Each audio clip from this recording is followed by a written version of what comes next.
مدنی welfare foundation کی جانب سے نشر ہونے والی اشرفی چینل کے ناظرین و سامعین، السلام علیکم ورحمۃ اللہ وبرکاتہ۔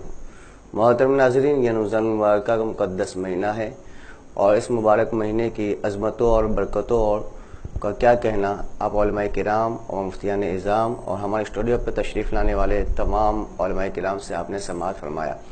ناظرین، رمضان المبارکہ کے فضائل اور مسائل پر علماء کرام روشنی ڈالتے رہتے ہیں اور تمام ناظرین و سامعین کے سماعتوں کے حوالے وہ باتیں پیش کرتے ہیں جو قرآن و احادیث مبارکہ کی روشنی میں ہے۔ آج ہمارے اسٹوڈیو کے مہمان جو ہے علم نبیل فضیل جلیل خلیفہ حضور سراج الاولیاء و خلیفہ حضور شیخ الاسلام حضرت علامہ مولانا سرفراز شبیری اشرفی مصباحی صاحب قبلہ دامت برکاتہ عالیہ والقدسیہ، جو صوبہ گجرات کے میشانہ شہر سے تعلق رکھتے ہیں اور وہاں 4 سال جامع مسجد میں بحیثیت قاضی شہر خدمات بھی انجام دے چکے ہیں۔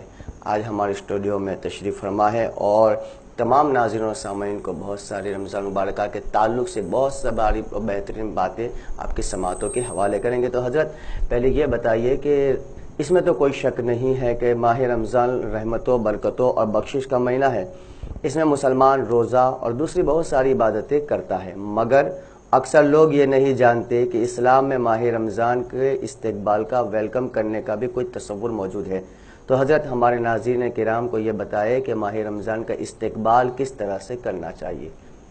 الحمدللہ نحمدہ ونستعینہ ونستغفرہ ونؤمن بہ ونتوکل علیہ ونعوذ باللہ من شرور انفسنا ومن سیئات اعمالنا من یہدہ اللہ فلا مضل لہ ومن یضلل فلا ہادی لہ ونشہد ان لا الہ الا اللہ وحدہ لا شریک لہ ونشہد ان محمدا عبدہ ورسولہ صلی اللہ علیہ نبی علیہ صلی اللہ تعالی علیہ وسلم، صلاۃ و سلام علیک یا رسول اللہ صلی اللہ تعالی علیہ وسلم۔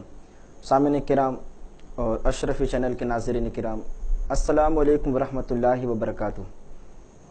اللہ تعالیٰ کا بے پناہ ہم پر فضل و کرم میں احسان ہے کہ اس نے ہمیں یہ ماہ رمضان نصیب فرمایا، اور ہم آگے بھی دعا کرتے اللہ تعالیٰ ہمیں ہر بار رمضان المبارک کی برکتیں لوٹنے کی توفیق عطا فرمائے، آمین۔ حضرت نے کیا ہی سوال، بہترین سوال کیا کہ ماہ سیام کا استقبال کیسے کیا جائے۔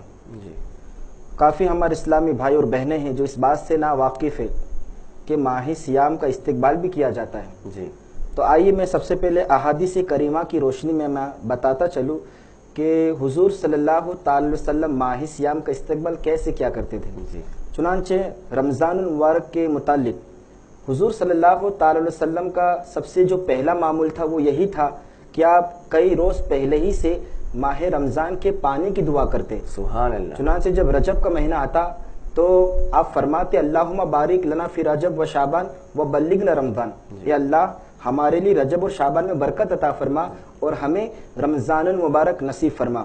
دوسری روایت میں آپ نے فرمایا کہ رجب شہر اللہ و شعبان شہری و رمضان شہر امتی، یعنی رجب اللہ کا مہینہ ہے، شعبان میرا مہینہ ہے اور رمضان میری امت کا مہینہ ہے۔ جی، اور اعلیٰ حضرت عظیم البرکت مجدد دین و ملت یہ حدیث نقل فرماتے ہیں افضل الصوم بعد رمضان شعبان لتعظیم رمضان، یعنی رمضان کے بعد جو سب سے افضل روزے ہیں شعبان کے روزے ہیں۔ تو رمضان کو کی تعظیم کے لیے، رمضان کو عزت دینے کے لیے حضور شعبان کے روزے رکھتے اور ہمیں بھی چاہیے کہ ہمیں بھی شعبان المعظم کے روزے رکھنا چاہیے۔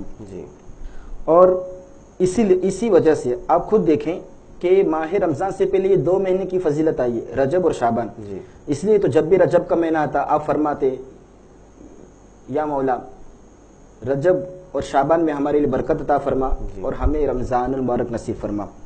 اور پھر یہ بھی فرمایا کہ رجب اللہ کا مہینہ ہے، شعبان میرا مہینہ ہے اور رمضان آپ کی امت یعنی میری امت کا مہینہ ہے۔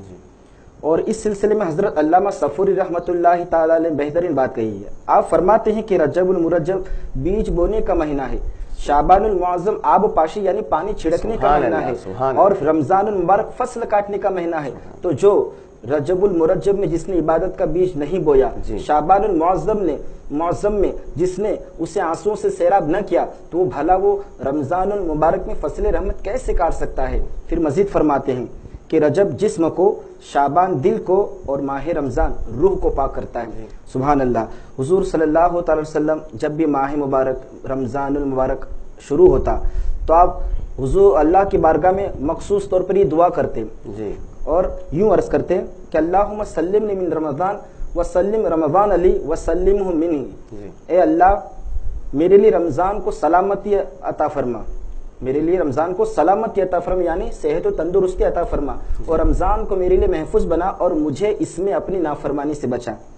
روایتوں میں آتا ہے کہ جب بھی رمضان المبارک شروع ہوتا تو حضور صلی اللہ تعالی وسلم کا چہرہ غمگین ہو جاتا، آپ کا چہرہ گرم تبدیل ہو جاتا، جی اور اس خوف کے پیش نظر کہ کہیں کسی مشکل کی وجہ سے حق کے بندگی میں کمی واقع نہ ہو جائے، جیسا کہ ام المؤمنین حضرت عائشہ صدیقہ رضی اللہ تعالی عنہا کی روایت ہے، آپ فرماتی ہے اذا دخل رمضان تغیر لونہ، جب رمضان کا مہینہ شروع ہوتا تو آپ کا رنگ تبدیل ہو جاتا، اور پھر حضور صلی اللہ تعالی علیہ وسلم اپنے اصحاب کو ماہ رمضان کی اس طرح مبارکباد دیتے، اے لوگو تم پر رمضان کا مہینہ جلوہ فگن ہوا ہے جو نہایت بابرکت ہے، تو اس میں اللہ تعالیٰ نے تم پر روزے فرض فرمائے ہیں، اور اس میں جہنم کے دروازے بند کر دیے جاتے ہیں، اور اس میں ایک ایسی رات ہے جو 1000 مہینوں سے افضل ہے۔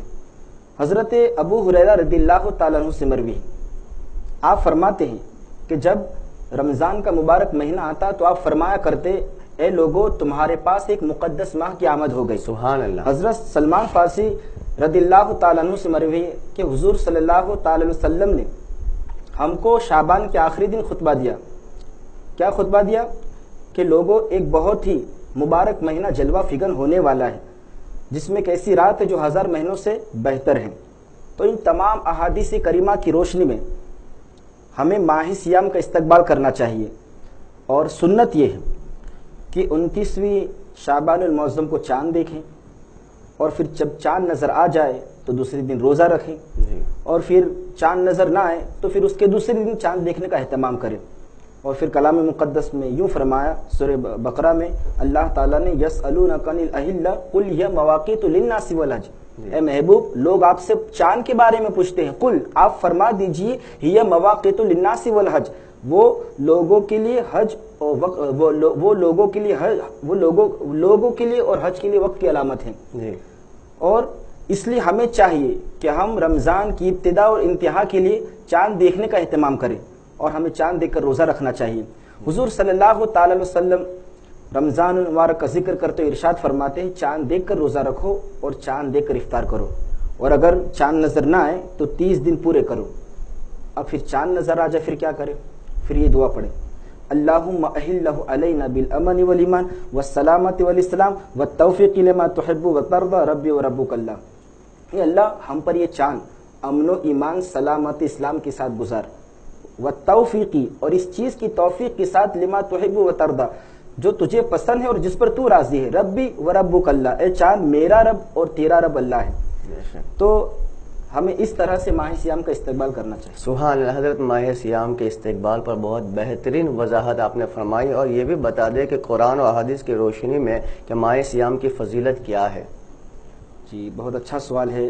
ماہ سیام کی فضیلت کے بارے میں سب سے پہلے تو یہ جاننا چاہیے ناظرین کرام کے بھی میں توجہ چاہتا ہوں کہ جو رمضان المبارک کا مہینہ ہے یہ تمام عبادتوں کا مجموعہ ہے۔ جی اس میں بہت ساری عبادتیں جمع ہو جاتی ہیں۔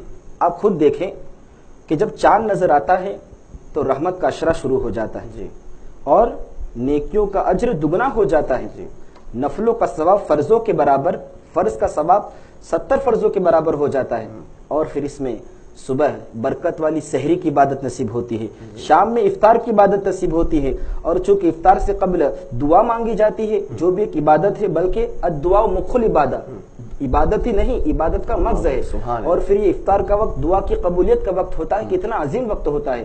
پھر اس میں مغفرت کا اشرا ہے، پھر اس میں جہنم سے آزادی کا اشرا ہے، پھر اس میں زکوٰۃ کی عبادت ہے، اس میں صدقہ فطر کی عبادت ہے، اور اس میں اعتکاف کی عبادت ہے، اس میں صبر کرنے کی عبادت ہے، اس میں دعا کرنے کی عبادت ہے، اس میں توبہ استغفار کرنے کی عبادت ہے، اس میں تقویٰ کی عبادت ہے، اور اس میں پھر شب قدر کی عبادت ہے، اس میں لیلۃ الجائزہ یعنی جو انعام ملنے والی رات ہے اس کی عبادت ہے، اس میں باہم تعاون کرنے کی عبادت ہے، بھائی چارگی کی عبادت ہے۔ تو اس طریقے سے یہ مہینہ عبادتوں کا مجموعہ ہو جاتا ہے۔ اور پھر کلام مقدس میں سورہ بقرہ میں فرمایا یا ایھا الذین آمنوا کتب علیکم الصیام کما کتب علی الذین من قبلکم لعلکم تتقون، اے ایمان والو تم پر روزے فرض کیے گئے ہیں جس طرح اگلی امتوں پر فرض کیے گئے تھے، لعلکم تتقون کہ تم پرہیزگار بنو، متقی بنو۔ اور تو پھر پتہ چلا ماہ سیام کا مقصد بندوں کو متقی بنانا ہے، بندوں کو پرہیزگار بنانا ہے، بندوں کے دلوں میں خوف خدا ڈالنا ہے۔ اور حدیث پاک میں بیہقی ترغیب کی روایت ہے کہ حضور صلی اللہ تعالی علیہ وسلم نے فرمایا لو یعلم العباد ما فی رمضان، اگر اللہ کے بندے جان لیتے کہ رمضان کی فضیلت کیا ہے تو ان تکون السنۃ کلھا لتمنت امتی، میری امت تمنا کرتی کہ تمام کاش کے پورا سال رمضان المبارک ہو۔ اور پھر نسائی شریف کی حدیث پاک ہے کہ ان ابی ہریرہ یقول قال رسول اللہ صلی اللہ تعالی علیہ وسلم اذا جاء رمضان فتحت ابواب الرحمہ وغلقت ابواب جہنم وسلسلت الشیاطین۔ حضور صلی اللہ تعالی علیہ وسلم نے فرمایا جب رمضان کا مہینہ آتا ہے تو رحمت کے دروازے کھول دیے جاتے ہیں، جہنم کے بند کر دی جاتے ہیں اور شیاطین زنجیروں میں جکڑ دیے جاتے ہیں۔ اور پھر دوسری حدیث پاک ہے کہ حضرت سلمان فارسی کی کہ وشہر یزاد فیہ رزق المومن، اور اس ماہ میں مومن کا رزق بھی بڑھا دیا جاتا ہے۔ سبحان اللہ۔ اور اس میں ایک بات غور کرنے کی ہے کہ جو بھی رمضان کی فضیلت ہے یہ ان لوگوں کو حاصل ہوتی ہے کہ جو رمضان کے روزے رکھتے ہیں، نماز پڑھتے ہیں، کلام مقدس کی تلاوت کرتے ہیں اور گناہوں سے بچتے ہیں۔ ورنہ تو اب کئی گھر ایسے ہوں گے جو اس ماہ میں بھی رزق کی تنگی کی شکایت کرتے، وہ کیوں؟ کیونکہ وہ ماہ رمضان کے تقاضے کو پورا نہیں کرتے۔ اور پھر اس ماہ مبارک کی اہمیت اس سے بھی بڑھ جاتی ہے کہ اس ماہ میں قرآن شریف نازل ہوا، کلام مقدس میں ارشاد ہوا شہر رمضان الذی انزل فیہ القرآن، رمضان کا وہ مہینہ جس میں قرآن نازل ہوا۔ تو آپ خود سوچیں کہ قرآن کے ایک حرف پر پڑھنے کا ثواب کتنا ہے۔ اگر کوئی کلام مقدس کا ایک حرف پڑھتا ہے تو اس پر 10 نیکیاں اور 10 گناہ معاف ہو جاتے ہیں۔ میرے آقا صلی اللہ تعالی علیہ وسلم نے فرمایا کہ ایسا نہیں ہے کہ الف لام میم ایک حرف ہے، بلکہ الف ایک حرف ہے، لام دوسرا حرف ہے اور میم تیسرا حرف ہے۔ تو اب جب کوئی الف لام میم پڑھے گا تو اس کو 30 نیکیاں ملے گی اور اتنے ہی گناہ اس کے نامہ عمل سے مٹا دیے جائیں گے۔ تو اسی طرح اگر ہم ماہ رمضان المبارک میں کلام مقدس پڑھنے کا اہتمام کرتے ہیں تو اس میں تو نیکیوں کا ثواب دگنا ہو جائے۔ تو ذرا سوچے کتنا اجر و ثواب ملے گا اور اس میں اللہ تعالیٰ کی طرف سے کتنے انعام و اکرام کی ہم پر بارش ہوگی۔ تو اس طریقے سے بہت سے فضائل ہیں ماہ سیام کے۔ اور حضرت یہ بھی جو آپ نے بتایا کہ وقت افطار خاص دعا کرنی چاہیے، اس لیے کہ دعا کی مقبولیت کے تعلق سے بھی حدیثوں میں یہ الفاظ آئے ہیں کہ سحری کے وقت اور افطار کے وقت جب بندہ مومن کیونکہ روزے کی حالت میں ہے نا اور وہ دعا کرتا ہے تو اللہ تعالیٰ اس کی دعا کو قبول فرماتا ہے۔ مگر آج یہ بھی دیکھا جاتا ہے کہ اکثر پورا دن لوگ روزے کی حالت میں رہتے ہیں اور افطار کے وقت جلدی جلدی دورے آتے ہیں اور دسترخوان پہ جیسے بیٹھے ہیں اذان کی آواز ہوتی ہے تو ان لوگوں کو بھی چاہیے کہ کچھ وقت نکالے افطار سے پہلے اور دعا کرے۔ کیوں کہ دعا اس رب کو بہت پسند ہے، حتیٰ کہ حدیث مبارکہ میں یہ بھی آیا ہے کہ مدینہ منورہ کی گلیوں کے اندر سیدنا فاروق اعظم رضی اللہ تعالیٰ، ہمارے ناظرین دھیان سے سنیں کہ وہ فاروق اعظم جس کے تعلق سے میرے آقا فرمائے کہ میرے بعد اگر کوئی نبی ہوتا تو عمر ہوتے، ہر امت میں ایک محدث تھا، میری امت کا محدث عمر ہے، آسمان کے ستارے جتنے اتنی عمر کی نیکی، یہ ساری فضیلت عشرہ مبشرہ میں سے۔ میرے آقا علیہ الصلوۃ والتسلیم کے صحابی حضرت فاروق اعظم مدینہ منورہ کی گلیوں میں نکلتے اور عصر کی نماز کے بعد چھوٹے چھوٹے بچے جہاں مل جاتے وہاں بیٹھ جاتے اور ان بچوں سے کہتے بچوں تم عمر کے لیے دعا کیا رکھو، دعا کرو۔ تو دعا کرے اس لیے کہ نہ جانے کس کی آمین اللہ قبول فرمائے۔ الحمدللہ بہت اچھی جوابات اور بہت اچھی بات ہے حضرت نے عنایت ہمیں۔ حضرت یہ بھی بتائے کہ روزوں کی فضیلت اور روزہ نہ رکھنے والے کی وعید پر کچھ آپ ارشاد فرمائیں۔ روزے کی فضیلت کے بارے میں احادیث کریمہ میں آتا ہے، مشکات شریف کی حدیث ہے کہ حضور صلی اللہ تعالی علیہ وسلم نے فرمایا من صام فی رمضان ایمان و اخلاصا غفر له ما تقدم من ذنبه کہ جو ماہ رمضان میں ایمان و اخلاص کے ساتھ روزے رکھتا ہے تو اللہ تعالیٰ اس کے پچھلے گناہ معاف فرما دیتا ہے۔ اور پھر بخاری شریف کی حدیث ہے والذی نفس محمد بیدی والخلوف فم الصائم اطیب عند اللہ من ریح المسک، قسم ہے اس کی جس کے قبضے قدرت میں میری جان ہے، روزے دار کی منہ اللہ تعالیٰ کے نزدیک کستوری کی خوشبو سے بھی زیادہ پسندیدہ ہے۔ پھر فرمایا للصائم فرحتان، روزے دار کے لیے دو خوشیاں ہیں، ایک جب وہ افطار کرتا ہے تب اس سے حاصل ہوتی ہے، اور ایک جب وہ اپنے رب سے ملے گا تب اس سے حاصل ہوگی۔ اور پھر میرے آقا صلی اللہ تعالی علیہ وسلم نے ارشاد فرمایا کہ جب رمضان المبارک کا پہلا دن ہوتا ہے تو جنت کی حوریں دعا کرتی ہے، یا رب اجعل لنا من عبادک ازواجا، اے رب ہم اپنے روزے دار بندوں کو ہمارا خاوند بنا تاکہ ان سے ہماری آنکھیں ٹھنڈے ہو اور ہم سے ان کی آنکھیں ٹھنڈی ہو۔ اور پھر فرمایا الصیام والقرآن یشفعان للعبد، کہ یہ روزے اور قرآن روزے رکھنے والے اور تراویح پڑھنے والے بندے کی شفاعت کرتے ہیں۔ روزے عرض کرتے ہیں یا رب ہم نے اس کو دن میں کھانے سے روکا اور شہوت سے روکا، قرآن کہتا ہے کہ مولا میں نے اس کو رات میں سونے سے باز رکھا، تو اب ان کے بارے میں ہماری شفاعت قبول فرما۔ تو اللہ تعالیٰ بندوں کی حق میں ان کی شفاعت قبول فرماتا ہے۔ سبحان اللہ۔ اور دوسری روایت میں بھی آتا ہے کہ نساء شریف کی حدیث پاک ہیں کہ روزہ نہ رکھنے کی وعید کے بارے میں، کہ ایک مرتبہ حضور صلی اللہ تعالی علیہ وسلم نے خطبہ کے لیے ممبر پر تشریف رکھنے جا رہے تھے، جب پہلے درجے پر قدم رکھا تو آپ نے فرمایا آمین، پھر جب دوسرے درجے پر قدم رکھا تو پھر فرمایا آمین، پھر تیسرے درجے پر قدم رکھا تو پھر فرمایا آمین۔ تو پھر صحابہ کرام نے عرض کی، جب حضور واپس تشریف لائے، خطبے سے نیچے اترے، فری و فارغ ہوئے اور نیچے تشریف لائے، تو صحابہ کرام نے عرض کی کیا آج ہم نے آپ کی طرف سے ایسی بات سنی کہ اس سے پہلے کبھی نہ سنی؟ تو حضور صلی اللہ تعالی علیہ وسلم نے فرمایا میرے سامنے جبرائیل آئے تھے اور جب میں نے پہلے درجے پر قدم رکھا تو جبرائیل نے کہا ہلاک ہو وہ شخص کہ جس نے رمضان کا مبارک مہینہ پایا اور پھر بھی اس کی مغفرت نہ ہوئی۔ میں نے کہا آمین۔ جب میں نے دوسرے درجے پر قدم رکھا تو جبرائیل نے کہا ہلاک ہو وہ شخص کہ جس کے سامنے آپ کے ذکر مبارک ہو پھر بھی آپ پر درود نہ بھیجے۔ میں نے کہا آمین۔ پھر جب میں نے تیسرے درجے پر قدم رکھا تو جبرائیل نے کہا ہلاک ہو وہ شخص کہ جس کے سامنے اس کے والدین ان دونوں میں سے یا کسی ایک نے بڑھاپے کی حالت کو پایا اور پھر بھی وہ اس کو جنت میں داخل نہ کرا سکے۔ تو میں نے کہا آمین۔ تو ذرا سوچنے کی بات ہے کہ جو روزہ نہیں رکھتا تو کتنی اور دعا کرنے والے جبرائیل امین ہیں اور اس پر قبولیت کی مہر لگانے والے خاتم الانبیاء ہے، سید الانبیاء ہے، تو جو روزہ نہیں رکھتا اس کا کیا ہوگا؟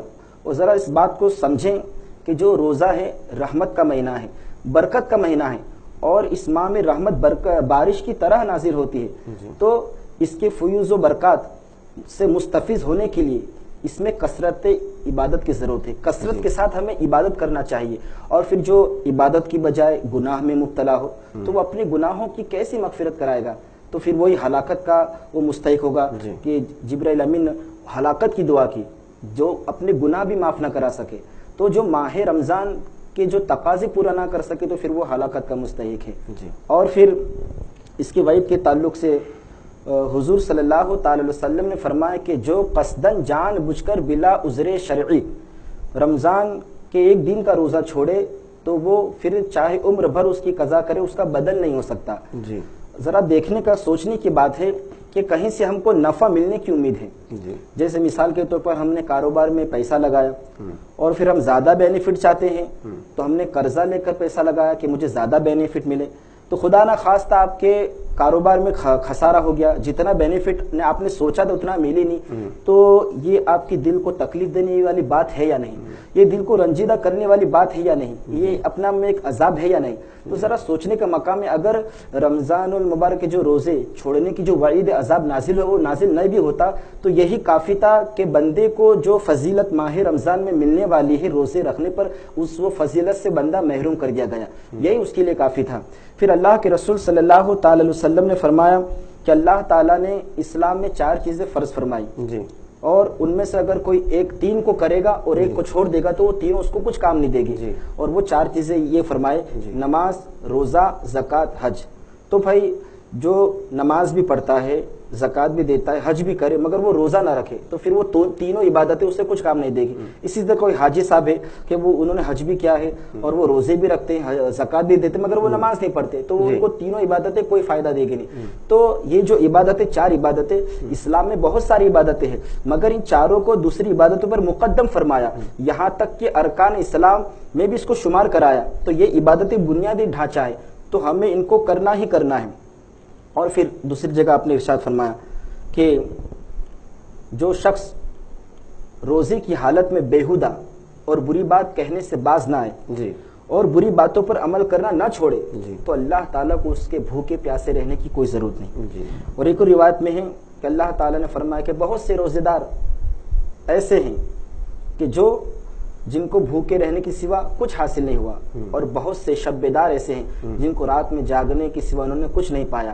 تو مطلب یہ کہ اگر روزوں کی حالت میں ہم غیبت کرے، چگلی کرے، جھوٹ بولے اور مسلمان کو گالی دے اور کسی کو تکلیف دے تو پھر وہ بھوکا پیاسا رہنے کا کوئی فائدہ نہیں. اسی طرح کوئی شب بیدار رات میں جاگ کر عبادت کر رہا ہے مگر ریاکاری کے لیے، لوگوں کو دکھانے کے لیے عبادت کر رہا ہے، تو پھر اس کی شب بیداری اس کے منہ پہ مار دی جائے گی اور رات میں جاگنے کے سوا اس نے کچھ نہیں پایا. تو اس طرح وعیدیں ہیں. جی جی ناظرین، پروگرام جاری ہے اور الحمدللہ بہت اچھی بات ہے آپ نے سماعت فرمائی. آئیے ایک مہمان بھی ہمارے درمیان جلوہ بار ہے جن کا چہرہ آپ دیکھ رہے ہیں، جن سے میرے مراد بلبل باغ مدینہ جناب حسن رضا قادری صاحب دامت برکاتہ العالیہ تشریف فرمائے. تو وہ بہت بہترین نعت پاک صلی اللہ علیہ وسلم ہمارے ناظرین کو سنائیں گے. آئیے اطمینان اور سکون سے سماعت فرمائیں. صلی اللہ علیہ یا رسول اللہ وسلم علیک یا حبیب اللہ. سرکار جانتے گئے، سرکار جانتے گئے، سرکار جانتے گئے، سرکار جانتے گئے، کس لب پہ کیا دعا ہے، سرکار جانتے گئے، کس کے دلوں میں کیا ہے، سرکار جانتے ہیں. زندہ ہے یا کہ مردہ، بچے ہے یا کہ بچہ، پختہ ہے یا کہ کچا، ہار کس کا گئے یہ لطفہ. زندہ ہے یا کہ مردہ، بچے ہے یا کہ بچہ، پختہ ہے یا کہ کچا، ہار کس کا گئے یہ لطفہ. کس کو بھلا خبر ہے، مجبور گھر بشر گئے، ماں کے شکم میں کیا ہے، سرکار جانتے گئے.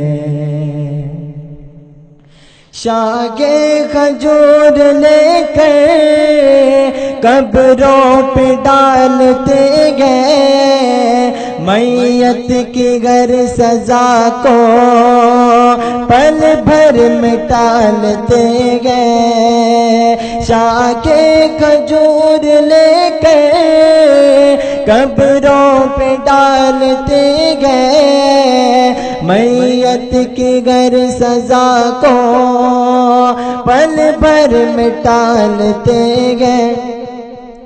مردہ ہے کس جگہ کا، اس کا آگے ماجرا کیا، مردہ ہے کس جگہ کا، اس کا آگے ماجرا کیا، قبروں میں حال کیا ہے، سرکار جانتے ہیں، سرکار جانتے ہیں، سرکار جانتے گئے، سرکار جانتے گئے، سرکار جانتے گئے. سبحان اللہ سبحان اللہ. حضرت رمضان المبارکہ کے روزوں کی فضیلت اور نہ رکھنے کی وعید پر بہت ساری باتیں آپ نے ہمارے سامعین کو بتائی. ذرا یہ بھی بتائیں حضرت کہ رمضان کا احترام کرنے کی جزا اور اس کی بے ادبی اور توہین کرنے کی سزا کیا ہے؟ رمضان کے احترام کے تعلق سے میں ایک واقعے کی طرف اشارہ کرنا چاہوں گا جی. کہ ایک مجوسی کے بیٹے نے ماہ رمضان میں مسلمانوں کے سامنے کھانا کھا لیا. جی. تو اس کے باپ نے مجوسی نے اسے اپنے بیٹے کو مارا، ڈانٹا اور کہا کہ تجھے شرم نہیں آتی کہ تو رمضان المبارک میں مسلمانوں کے سامنے کھاتا ہے، تو نے ماہ رمضان کی گستاخی اور بے ادبی کیوں کی؟ تو اتفاق سے اسی ہفتے میں وہ مجوسی مر گیا۔ تو ایک اللہ کے نیک بندے نے اسے خواب میں دیکھا کہ وہ جنت میں ٹہل رہا ہے، تو اس اللہ کے نیک بندے نے کہا کہ تو مجوسی تھا، کافر تھا، تجھے جنت کیسے مل گئی؟ تو اس نے کہا بے شک تھا تو میں مجوسی، مگر رمضان المبارک کا احترام کرنے کی وجہ سے اللہ تعالیٰ نے مجھے ایمان کی دولت سے مشرف فرما دیا اور میرا خاتمہ اسلام اور ایمان پر ہوا۔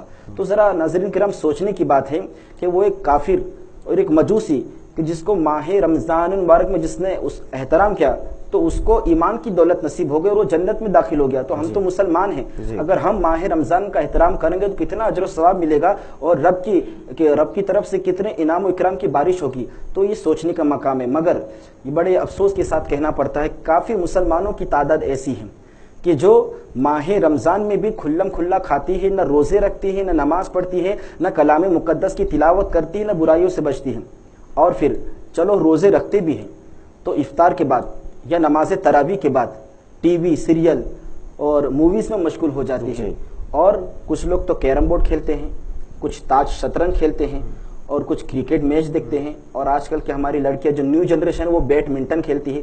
حالانکہ یہ وقت تو کثرت، یہ رمضان کا مہینہ تو کثرت سے عبادت کرنے کا مہینہ ہے، ہم جتنی زیادہ اس میں عبادت کریں اتنا کم ہے۔ تو ہمارا حال یہ ہے کہ ہم اس ماہ مبارک کو لغویات، فضولیات اور کھیل کود میں گزار کر اس کی حرمت کو پامال کرتے ہیں اور اس کی گستاخی اور توہین کر کے عذاب الہی میں گرفتار ہوتے، جیسا کہ وہ کفن چور کا واقعہ تھا کہ ایک مرتبہ عبد الملک بن مروان کے پاس ایک شخص آیا اور اس نے کہا کہ کیا میری توبہ قبول ہو سکتی ہے؟ تو عبد الملک بن مروان نے کہا بتا تیرا گناہ کیا ہے؟ تو اس نے کہا میں ایک کفن چور تھا، میں نے کئی قبریں کھودی، کئی کفن نکالے، بڑے خوفناک منظر دیکھے۔ ایک مرتبہ ایک قبر کھودی تو وہ قبر آگ کے شعلے مار رہی تھی اور جو میت تھی وہ آگ میں جل رہی تھی، تو میں خوف کے مارے پیچھے ہٹ گیا تو غیب سے آواز آئی اے بدبخت اس میت کا حال کیوں نہیں دریافت کرتا؟